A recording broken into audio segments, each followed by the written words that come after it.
Voilà, départ assis de Théo.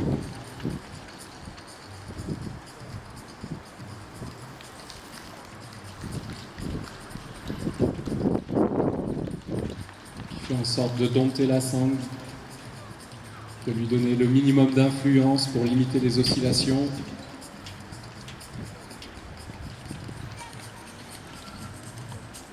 Des mouvements de bras très lestes, très souples, et le regard toujours parfaitement dans l'axe de son point de fuite.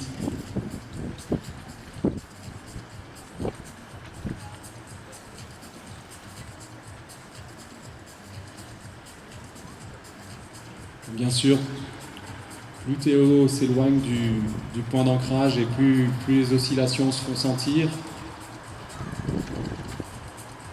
Comme le disait Julien tout à l'heure,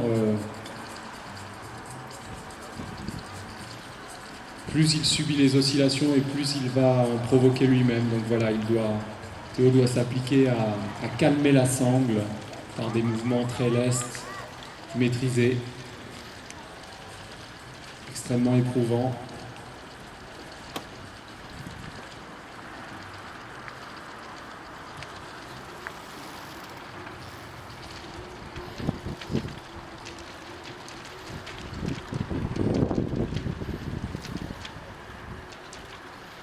Alors on a aussi des petits passages qui sont plus durs que d'autres tout au long de la traversée. Comme une corde de guitare, la sangle se comporte avec des harmoniques. Et donc quand on passe le premier tiers, on a des vibrations un petit peu différentes. Quand on passe la moitié, on a des vibrations différentes qui viennent nous gêner dans les pieds. Éventuellement nous faire tomber à ces passages-là.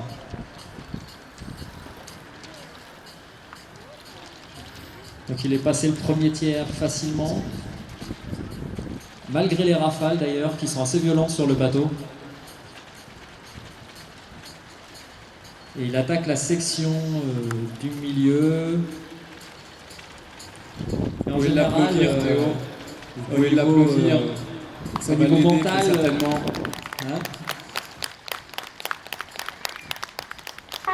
Au niveau mental, on a deux sensations. On vient de parcourir une grande distance, alors on est fatigué mentalement, et on se dit qu'il nous reste l'autre moitié à passer, ça nous fatigue encore plus. Mais finalement, comme on se rapproche, visuellement c'est plus facile de s'accrocher, et c'est plus facile de se dire qu'on va réussir, quoi. Voilà, Théo qui évolue pieds nus sur la sangle.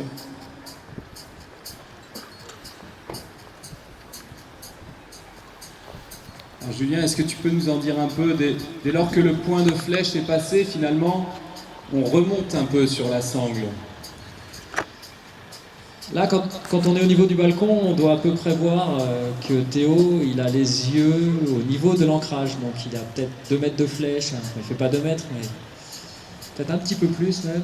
Et ça veut dire qu'on descend la première partie de la slackline, et après on remonte. Et c'est un petit peu différent. On a plus la vision de ce qui se passe sur la slackline, parce que la longueur principale elle est derrière nous. Comme on ne regarde pas derrière nous, on ne se rend pas compte des vibrations qu'il y a derrière. Quand on démarre la traversée, on voit bien ce qui se passe, on voit bien comment les vibrations reviennent vers nous. Donc c'est vrai que des fois on a l'impression qu'il y a quelqu'un qui secoue la sangle derrière.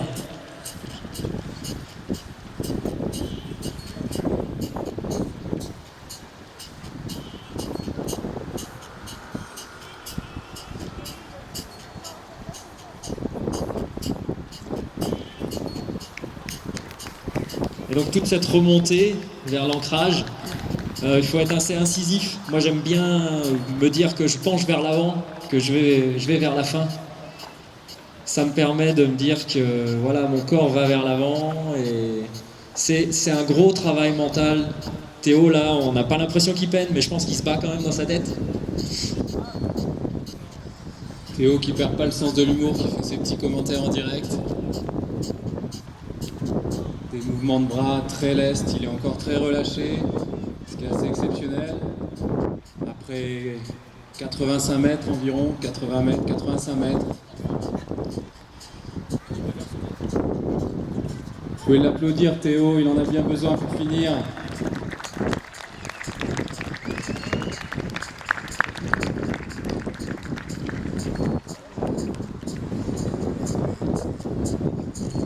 Voilà, il relâche complètement les bras. Et là, pour votre information, Théo essaye en fermant les yeux, ce qui est absolument exceptionnel. Voilà, Théo a les yeux fermés. Il va peut-être vous gratifier d'une petite figure sur le finish.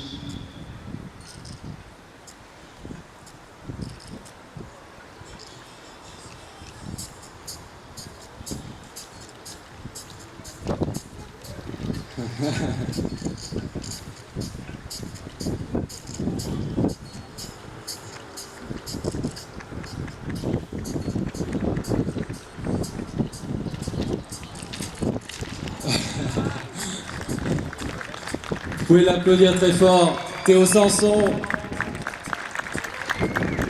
prodige de la Highline.